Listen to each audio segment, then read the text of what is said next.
Isildur had choice, and he chose aecohmatt, as Ed would call them. He had a dominant display, but he no longer has the commander that got him there. He now has Elite Armor Doctrine. He now has Overwatch and Scavenge and Luvnest, who is the comeback king in the north. Did I say Luvnest? Ed, who is the comeback king in the north? My name is Michael K. And this is a final of a best of 3 Co-2 map. Now, it is Luvnest coming in strong with defensive community tactics. Weird flex. But could see another GG Mortar again, folks, this game. Just saying. JustSaying.com. And, yeah, a few Dushkas to boot. So, yeah, let's go. Famenville, supposedly Luvnest's favorite map. Let's see how he can handle the Isildur. Indeed, Lizzle has got his toe over the line, and he did have one hand on the grand finals, but he was taken away from him by Luvnest with a classic display. Spotting scopes, Wehrmacht, everything at full effect. Luvnest was giving us an absolute masterclass on Bayo Winter. We now find ourselves on this very curious, snowy version of Famenville. I had a YouTube comment say, what's wrong with your graphics? Literally. Yeah. That's pretty clean for YouTube. He genuinely thought You there was did a well, graphical man. error. If that's the biggest question or complaint, then you're doing all right, son. Let's keep an eye on the build. So far we've got a 3 conscript build from Luvnest. Not going for the penal battalions this time. Going for something that's much more tried and tested. Conscripts. He doesn't, by the way, also have guards available. Luvnest is known for his guards usage if he goes for conscripts in the past. Meanwhile, Isildur, will he go for Focused Grenadiers and an MG34? We have seen him do that today versus Hughes. -M246, the much-touted Chinese prospect. Yeah, it seems like days ago, but it was only a few hours. And Isildur must be, as well as Luvnest, they must be feeling that last game. I think would have taken a lot out of both players. But here we go. It's best of 3. And on the final game, they just got one last effort they know. And then tonight they can just collapse in a pool of their own brain juice. But I think just with Isildur on this map, what do you reckon in terms of commanders, Matt? It's a tricky one. I will talk about commanders in 1 second, but the hunt is on because he's got 3 squads lined up on the retreat path of this poor conscript, and there's only one exit as well. It's that doorway. It's going to be horrendous. Here, he's blocked him in slightly, and he puts the pressure on. Sturmgewehr's blazing. Conscript's just about surviving. Wow. Well, Isildur could have been even more of a little snarky on the retreat path there and really gone into double block that exit. I think the cons wouldn't have been able to run away. Maybe it's a bit of a chivalry in game 3 here, but it did seem like he could have body blocked a bit more there. Commander-wise, Ed, to answer your question, I'm really fancying possibly Scavenge Doctrine on this one. I just think it gives you the infiltration nades that he'll want, and it also gives the Osfin, which is a surprising rush now and again. Takes people off guard, can go toe-to-toe with the T-70, for example. Yep. Fair enough, it'll be a nice bit of diversity to see it. We don't often get scavenged by any other player other than Isildur in top-level 1v1. I think it will show a huge surgence in the next patch, but for the moment, yeah, I'd love to see a bit of scavenge. Bit of psychology dissection from AE here.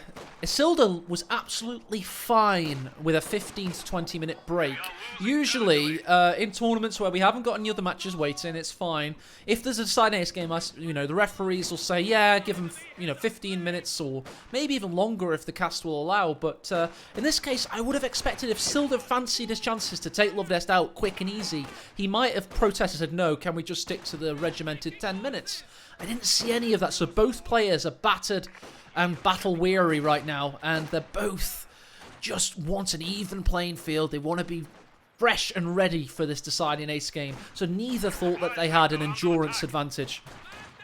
Yeah, it's an interesting concept maybe for Co3, if there was a morale bar or a fatigue bar, because troops it was often in war, that is one of the biggest factors of all the infantry battles, but nope, in this they just don't care. With reckless abandon, they'll go straight back in, even if they've been suppressed by MG fire or toasted by a flamethrower in this case, as Isildur swaps out the Minesweeper for some extra damage. That could be a few models drops, but no. Just is happy with the twofer. Yeah, nice pincer there. Luvnest has put a lot of pressure down in the early game. He has denied fuel for a while, and it shows with his reservoir of oil. 106. And that means he'll be getting... Has he got it building? No, that's a mine there. And what's he got here? He's getting tier 2 up.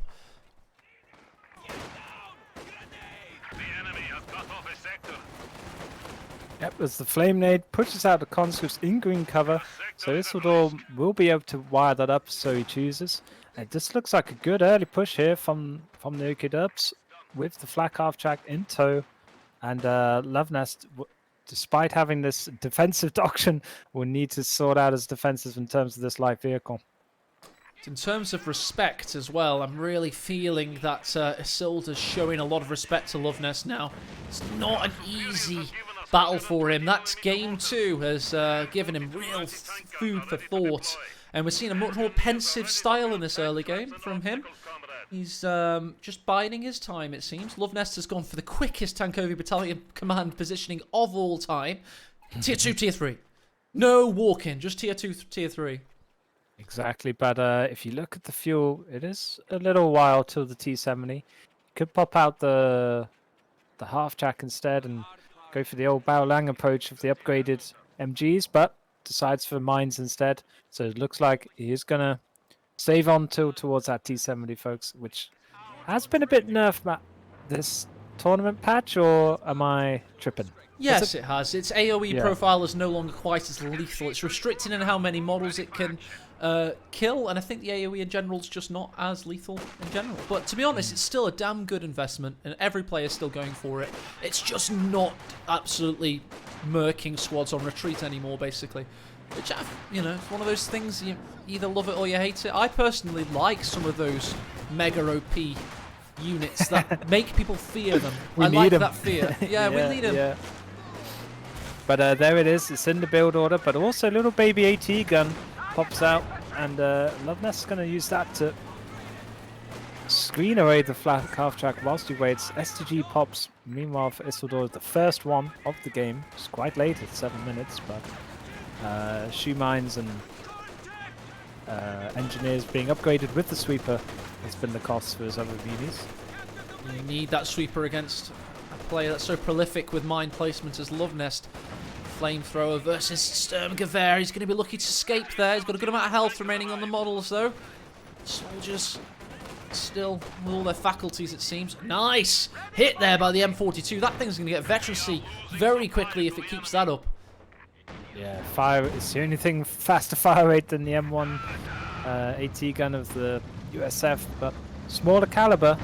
So when penning heavier vehicles does have some trouble, but against a light vehicle, really catching napping. Approach radius forced away by the T70 Raquette and Werfer in the build. Double flamethrowers for Luvnest. Interesting, this central garrison, the famous Faymanville house, is going to be burnt to a crisp shortly. Yeah, I've always wondered if tanks can just block enough bullets so troops can walk behind them, and they do provide green cover, but yeah, Isildur bravely gets out in time, gets it back, doesn't do any stupidness with his MG in the mid there. As Luvnest forcing the issue with double flamer on Faymanville, a lot of green cover around, so not a bad strat. Just means you won't be able to see those pesky shoe mines if Isildur gets plopping them down in the later game. T70 yet to get a kill. Still enough to force units away, though. Meanwhile, conscripts and combat engineers fan out Luvnest, looking to recapture some of that map control. Does he plant that mine? No, he cancels it. He's right to. Meanwhile, Flak has climbed to its first kill, and it's doing a lot of suppression and crowd control. Yeah, as we see the Raquette now built for Isildur with his 4 Volk, so he's pretty much set now to build up that tech. Get the old Schwerpanzer HQ. He's got a good foundation under him. So has Luvnest, but baby AT gun, Matt, do you think it's enough? even without Needs this. 2 usually. Need 2. They're great in pairs, those things, but nice trip by Flair there, by the way. Makes me laugh, you know, the flak half track, because the Mayor of London, Boris Johnson, at the time, bought several ex-German crowd control half tracks with heavy water cannons on them, basically, like really powerful water cannons to hose down protesters and like keep them from like staying on the streets after curfew and stuff. It always makes me laugh. Yikes. What if accidentally they got one of these? That 20 mil is killing the Sarge. Keep protesting. There was a big controversy back in the day, I remember, but yeah, it would have been funny if they had a flak half track instead. Stern Pioneers eat to death there as the MG34 is reticent to open up. Dushka is going to dushk away with that heavy DPS. Meanwhile, Conscripts versus Folks Grenadiers in the east. Low health with the flamethrower. Yeah, the big balls are half track. Still trying to help out as the T70 takes some whomper alpha damage. Do we see the MG34 put on incendiaries? They have swapped the magazine box. Oh, but M42's really far up, Ed. It's going to force away the flak. Meanwhile, the T70 does go down. My bad, the Rakettenwerfer was sneaking up. I didn't even spot it on the cast. It snuck up there, Ed. The MG34 suppressing the cons, which would have defeated the Raketen. So good play there from Isildur. Just about held out, but those tiny little fine margins in these engagements is the difference at this level. Yeah, sorry about the guys. The Rakettenwerfer snuck up on me as much as it did Luvnest T70 there. Taking that out, but can he get the kill with the M42, which is sneaking up in turn? He drops smoke. The combat engineers are spotting. Can't quite do it. Schmeagol Gaming is gonna get ya when you're eating your little elven litmus bread and think you're safe. Bam! That's when the Raketen gets you. But another T70 rebuilt, Matt. Oh, bit of desperation perhaps here from Luvnest. Nasty hobbitses, they stole it from us.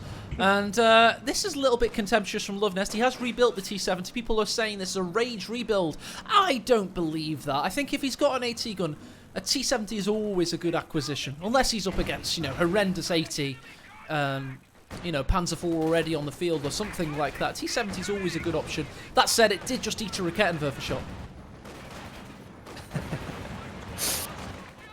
I doubt Luvnest is raging when he clicks anything in KT, but we love a good rage click now and again as mere mortal auto match servants. And yeah, it's just Isildur is finding his groove. He's using the center pinpoint of the mid-building mat as a falcon. Rakettenwerfer just got a shot through the gap there. It's pushing forward, looking for it, but a bit of road helps the T70 on its way. Dushka, incendiary grenade. Meanwhile, Conscripts holding the line. Flax in position. 2 levels of green cover. Should be fine. Yeah, I just like the way Isildur's utilising the mid of this map. He's trying to take control of that because it's the fastest route to his opponent's fuel. And he's just letting his Schwerpanzer headquarter cover his own fuel. So it's really good OKW play here and pressure on Luvnest. You see that flak on retreat of the Conscripts there, causing a lot of damage. Meanwhile, in the east, let's check this out as a combat engineer versus Folks Grenadiers, just keeping victory point situation under control. But for me, Ed, it looks to me like Isildur has set up camp in this centre, using that Faymanville house to his advantage. He's really just dominating the high ground. Yeah, you could even argue you could get a Pooper gun up behind this, get the old light artillery barrage going from that, and that would really stifle the double Dushka play from Luvnest. But I don't think we'll see it. Isildur, I've very rarely seen him use it. He may just go double Raketen, double MG, as he already has the second MG34, into the P4, because 36 fuel a minute, folks. It's coming fast, and Luvnest rebuild a T70, remember, so I think Luvnest needs to switch it up, maybe get a Popper Ziz gun, or at least another baby AT gun. Forget he can get the grenade package for 15 fuel, giving him 18 aids and Molotovs. So if this Panzer IV hits, all he has to do is a little bit of damage, and then he can damage the engine if he chose that option, which could be a stopgap, is all I'm suggesting. Meanwhile, Conscripts are capping the fuel. He's attacking on 3 points right now. Dushka's in position. It's getting suppressed, however. In the north, the combat engineers just die. No? Still alright, it seems. That was the T-70 doing damage. It's just a little fireplace that maybe looks like a dropped flamethrower. It did. But That's both what made me think. Yeah. yeah, it's got that white little outline of Left 4 Dead style. But both combat engineers vet 2 now, so that's very fast fixie rate for Luvnest in the later game. Should he weather this mid-game storm? There's the Rakettenwerfer. He's trying to amble away. He's got the Faust in. Another threatens. T70 could be going down here. Needs to get rid of the Rakettenwerfer with his dying shots, but the Faust finishes him off. Another misplay there from Luvnest. Just, I think we can understand whether just forcing the issue, but didn't have the backup of the Dushkas. So I just think needed to let it slide there, and instead maybe get some indirect. He's got a huge mortar at his disposal with this commander. But hasn't chose it, nor has he got the normal GG mortar. So that MG in the mid house, Matt, it's sitting pretty, and he controls the middle, normally controls the battle on Faymanville.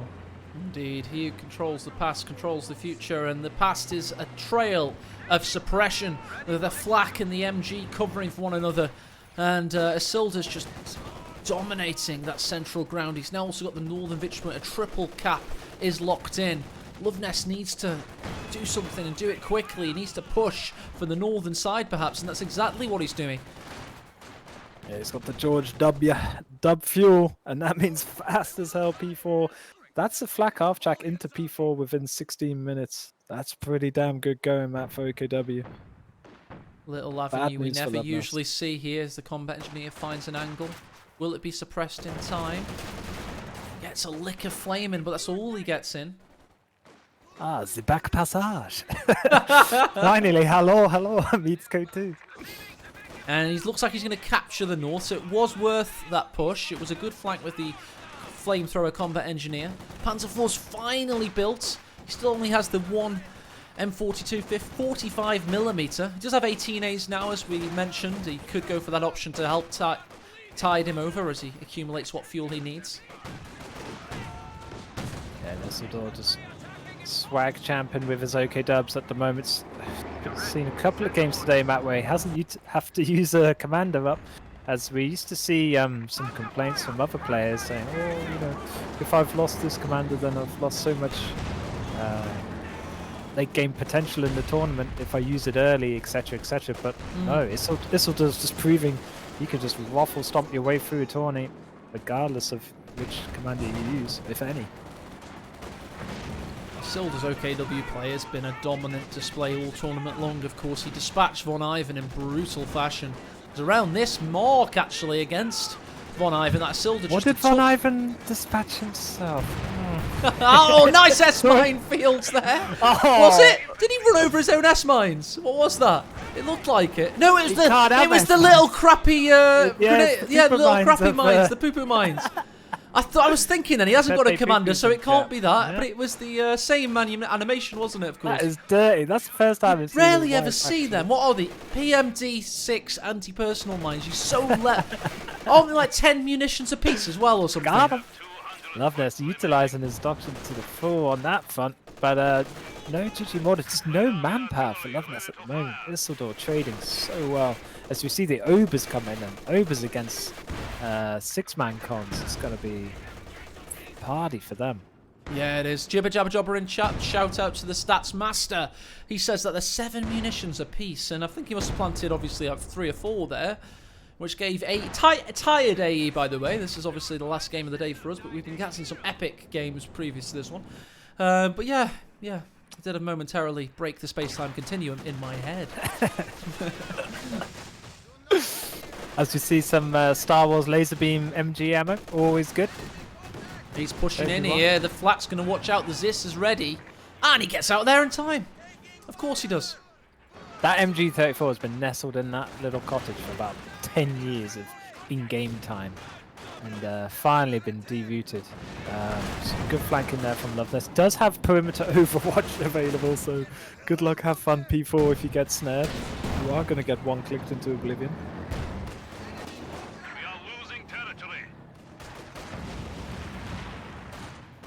Trying to get a YouTube thumbnail there. We see the white tree of Gondor in flames. Meanwhile, we do have a battle raging. The Dushka versus the Flak and the Zisk. Or is that it's the M42 this time? He drives into a tree to escape. He hasn't got vision right now, Ed. No vision. No vision, no dice. But even attack ground can pull that one off. But yeah, just all-out warfare in the mid. It's so hotly contested in this game, has the mid been. But Isildur just winning that arm wrestle. Oh, he incendiary grenaded the doorway, which meant the conscripts exited out of the frying pan and into the fire. Healing, hard, as they conga line back. But I'm sure they enjoyed this day. Rated 5 stars on Fame and Field TripAdvisor. Look at this as well. The Flak's just waiting for anybody to come down here near the victory point. Is he? Oh no, he's just trying to escape. Fair enough. Might have been a misclick actually. Back to reality in the north. We've got Folks Grenadiers with the Sturmgewehrs against the... they tried to cap it again. They must have forgotten about the Flak, I assume. Yeah, and just the Schwerpanzer, as you saw in the picture there, just locking down the fuel of Isildur's, which meant he could just focus all his infantry forces on denying the fuel of Luvnest, and he's just so far behind the curve. I mean, 60 fuel and barely just got tier 4. The 20-minute mark is rough. Yeah, sorry to interrupt, but Luvnest I think is just tired now, Ed. He's suffering out there. They took a really nice long break, 20 minutes before this deciding ace game, but I think Isildur is just dominant. Fantastic performance, but also Luvnest has come a little bit apart at the seams now. And he's playing like a rank 200, just relying on the Zis barrage to keep him in it. Oh, but anything but rank 200 though. What I was going to say, the truth is, well, from my limited tourney experience of just having a laugh and playing in the community one map, 4 massively 4s, we see the artillery one-click ability drop down, but P4's quick enough, was not snared and gets away. Is when you give it your all for one game, it's a 40-50 minute slobber knocker. The second game, it's just bewildering how little mind power you seem to have, and I've felt it firsthand. Of like, gave everything in that one big first game, second game just absolutely destroyed. And it does often happen, and seems to have occurred here for Luvnest. We didn't see his USF. Instead, he stuck with the Soviets. It's a good day to wear Piotka, but other than that, Isildur's skill has prevailed, it seems, once again. Nagano in chat will meet Luvnest in the 3rd place decider tomorrow. Ed and I will be casting that. It's a best of 3. And then the best of 5, which will be between Isildur and Seeking. Nagano can play without Kimbo existing. But yeah, should be a great final day tomorrow. And it's been a good day here as well, as these final best of 3 comes to a close, it seems. Just 2 little VPs. And wow, 2 P4s stuck in the way, as well as those Obers, as I mentioned earlier, eating up cons for breakfast. And that's GG, folks. GG, well played. What a series.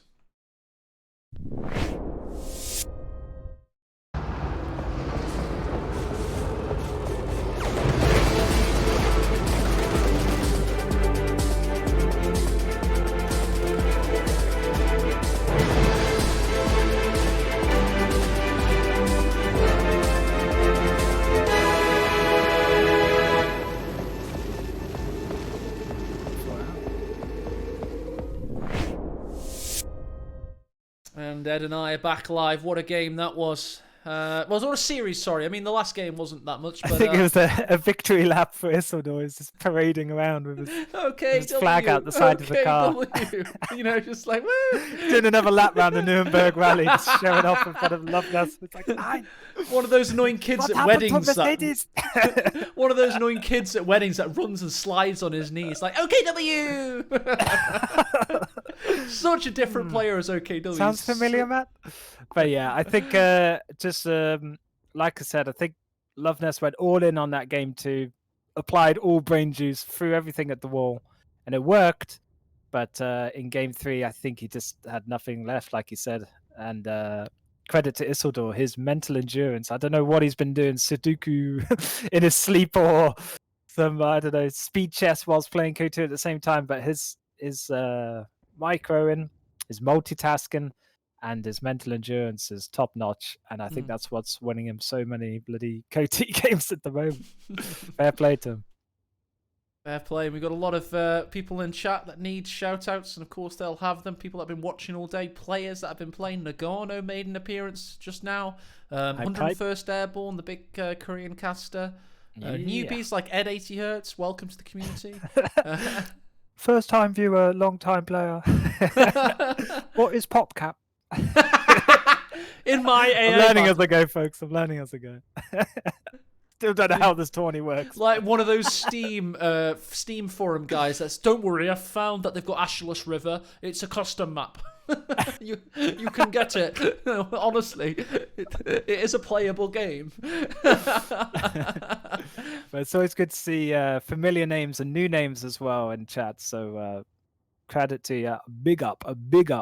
And well done to Vicky Rifle, Pompey, Grey Shot, Ovaldi. Everyone was casting today, it seemed, and helping out, Matt. You got a lot of community there that will, at a tip of a hat, come to your aid, like the Rohirrim of old, man.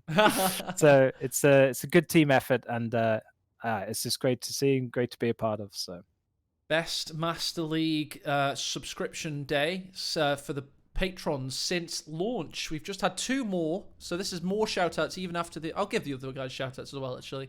But today, we've had Gammy, who's a $20 backer, Jersco, $5, Mr. Brinkman, $5, Metal Battle for $5, Mr. Erickson for $5, and Chili. I hope that's not the country, Chile, but either way, it's, well, it might be good if it was. 20. The whole country is subscribed, man. They're donating 50 tons of copper.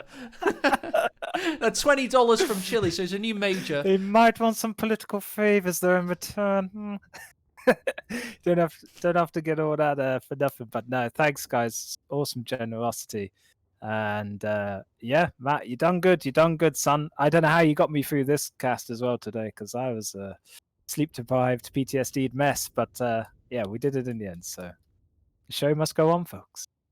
We gotta give some hype as well to the people in chat. So if you've stuck with us this way, you probably deserve a little bit of a sneak preview of the next Master League tournament. I'm working on some prototypes now for the patrons to vote on, and this is one I'm working on. It's a 6-day 32-man double elimination tournament.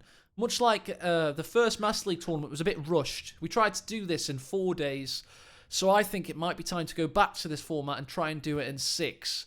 And I've got a very hype announcement about why it's going to be super exciting. And Ed, should we do it this stream or next stream? I know you laugh at me for these announcements, but which would you like to hear it now next or tomorrow? Stream being tomorrow. Yeah, tomorrow. Let's do it tomorrow. Yeah, okay, there's a very, very hype build announcement. some hype train towards that. Yeah, that'd be good. Something to look forward to, and get those Sunday religious Kotu viewers back in. They can get some hype for that. But yeah, it's looking good, Matt. Looking good. Everything going as planned, my nobles. It is indeed. All right, guys, we're going to sod off now. You'll see us again from 2 p.m. GMT tomorrow. I'm going to tell the players to just check in the same time as usual, rather than an hour earlier. We're going to do a best-of-5 grand final instead now, though. So I think that's a sweet spot, Ed. I think you agree as well. I think best-of-7's a little bit overkill. Yeah. So, I think you should know by a best of 5 who's the better player, generally. And yeah, I mean, even best of 3s are showing today. But yeah, it's going to be an absolute stamina slobber knocker tomorrow with the best of 5s. But yeah, I look forward to it, Matt. I'm sure chat do. And thanks for having me. No problem. Let's decide who we're going to host. Is Alvaldi live? Yes, he is, with his 4v4